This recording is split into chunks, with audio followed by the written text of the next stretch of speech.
Hey guys, this is Elena once again. Welcome back to my channel. Thank you so much to subscribe my channel और please अपना ये ऐसे ही support बनाए रखो.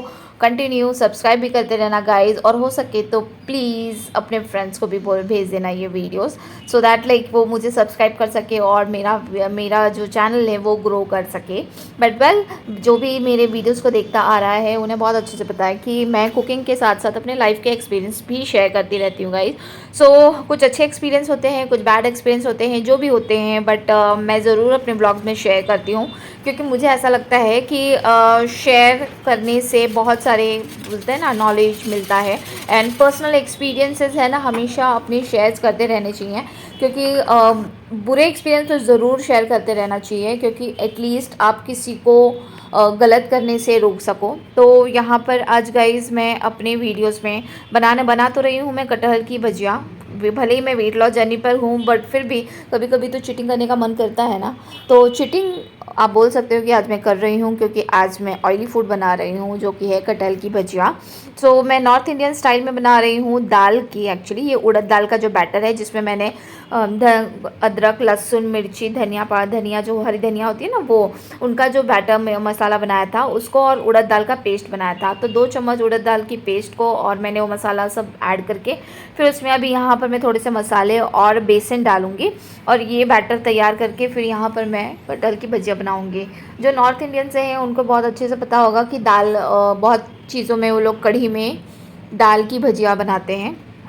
तो वैसे ही यहाँ पर मैं कटहल की भजिया बना रही हूँ. तो पाव किलो ही सिर्फ मैंने मेरे लिए लिया है, जिसमें 8-9 पीसेस थे. तो वो ही मैं आज बना के यही खाने वाली हूँ. तो काफ़ी इतना मेरे लिए काफ़ी ज़्यादा हो जाएगा, अकेले ही खाना है, मेरे हस्बैंड को नहीं पसंद है. तो यहाँ पर गाइस मैं अपनी बातें शेयर कर रही थी. तो हाँ, तो मैं बात कर रही थी क्योंकि बहुत लोग हैं ना, मैं भले ही नॉर्थ इंडियन फैमिली में से हूँ, ब्राह्मण फैमिली से बिलोंग करती हूँ, मेरा जन्म उसमें हुआ है, लेकिन जो हम मेरे फैमिली की जो चीज़ें हैं ना, कुछ गलत चीज़ें हैं ना, मुझे नहीं बर्दाश्त होती हैं. तो वही मैं देखती हूँ ना, तो मुझे ऐसा लगता है कि मुझे लोगों के साथ शेयर करनी चाहिए. तो यहाँ पर कैसा है कि गाइस, अपनी जो प्रॉपर्टीज़ है ना, पहले के ज़माने में लोग जॉइंट फैमिली में रहते थे और भाइयों पे भरोसा करते थे.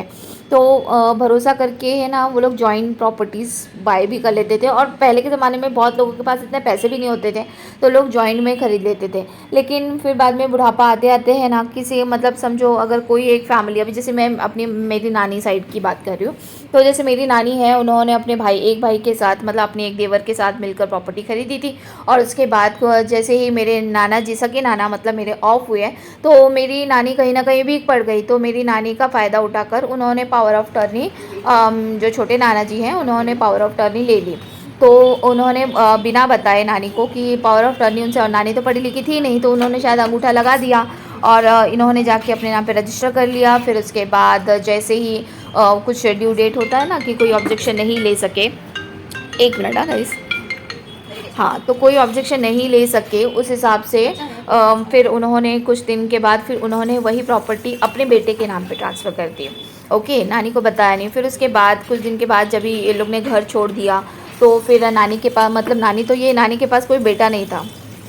तो वो तो मेरी मम्मी पे डिपेंड हो गई. फिर मेरी मम्मी पे डिपेंड हो गई, तो मम्मी को सब कुछ करके देना पड़ रहा है उनको. तो फिर सारी प्रॉपर्टी जब सब का पेपर निकला, सब कुछ निकला, तो पता चला कि इन्होंने तो अपने नाम पे कर लिया है सारी प्रॉपर्टी. तो वो उस पर वो हक जता रहे हैं. तो इस तरीके से होता है कि भले ही जवानी में जब आपकी यंग अवस्था होती है ना, तो लोगों को लगता है कि अपने फैमिली को कोई छोड़ना नहीं चाहता, इसलिए जॉइंट फैमिली में रहते हैं. और फिर बाद में जब बुढ़ापा आता है और उसमें से कोई एक भी वीक हो जाता है ना, एक भी पार्टी, एक भी भाई.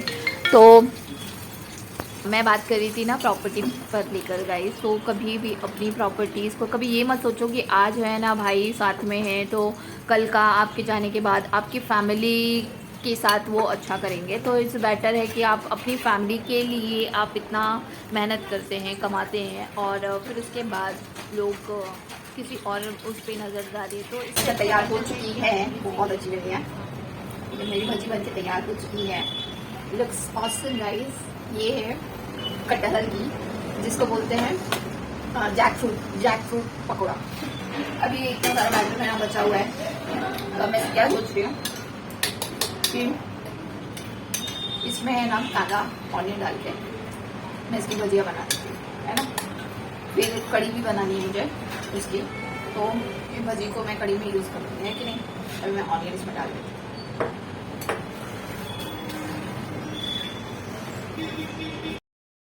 और दुनिया भी ऐसी है कि वक्त आने पर है ना, जो मतलब सही है, सही के साथ भी कोई खड़ा नहीं रहता है। क्योंकि आज ये जो फ्लैट के बारे में मैं बात कर रही हूँ, जो उनके भाई ने हड़प लिया, उनके देवर ने, मेरी नानी जी के मतलब छोटे नाना ने, वहाँ की पूरी सोसाइटी वाले सबको पता है, लेकिन कोई सही के साथ कोई खड़ा नहीं है। और सामने वाला जिसने चीटिंग किया है ना, उससे भी शर्म नहीं आती कि मेरी चोरी पकड़ी गई, लोगों ने देख लिया। कोई शर्म नहीं, कोई हया नहीं, मतलब शर्म भी है ना, ये लोग घोर के पी गए हैं पानी में। तो इस तरीके के लोग हैं।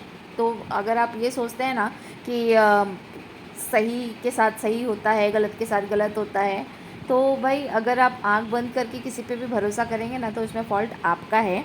आप और को नहीं दे सकते कि हमारा नसीब ही ऐसा है, हमने वैसा, मतलब हमने हमारा पुराने पिछले जन्म में हमने कोई गलत काम किया होगा या गलत किया होगा, इसकी वजह से ऐसा है। नहीं, अगर आप आंखें खोल के करेंगे तो आपको कभी पछताना नहीं पड़ेगा। इसलिए बोलते हैं आंखें खोलकर काम कीजिए, समझदारी से कीजिए। किसी पे भी आंख बंद करके भरोसा मत कीजिए। आज की डेट में कोई रिश्ते पर भरोसा करना आंख बंद करके तो बेवकूफ़ी ही है एक्चुअली, चाहे कोई भी रिश्ता हो। मैं सही में बता रही हूँ कि आज की डेट में है ना, चाचा ना भैया, सबसे बड़ा रुपया, यही वाली हालत है, समझो। तो बस यही कहूँगी कि आँख बंद करके किसी पे भरोसा मत कीजिए। अगर कुछ भी कर रहे हैं तो हमेशा सिक्योरिटी के साथ करें। और आज की जनरेशन में तो आप अगर सोच रहे हैं पार्टनरशिप में किसी के साथ घर, प्रॉपर्टी, पैसा कुछ भी इन्वेस्ट करने के लिए, तो मत कीजिए। क्योंकि हस्बैंड वाइफ के अलावा है ना, एक दूसरे का और कोई नहीं होता है।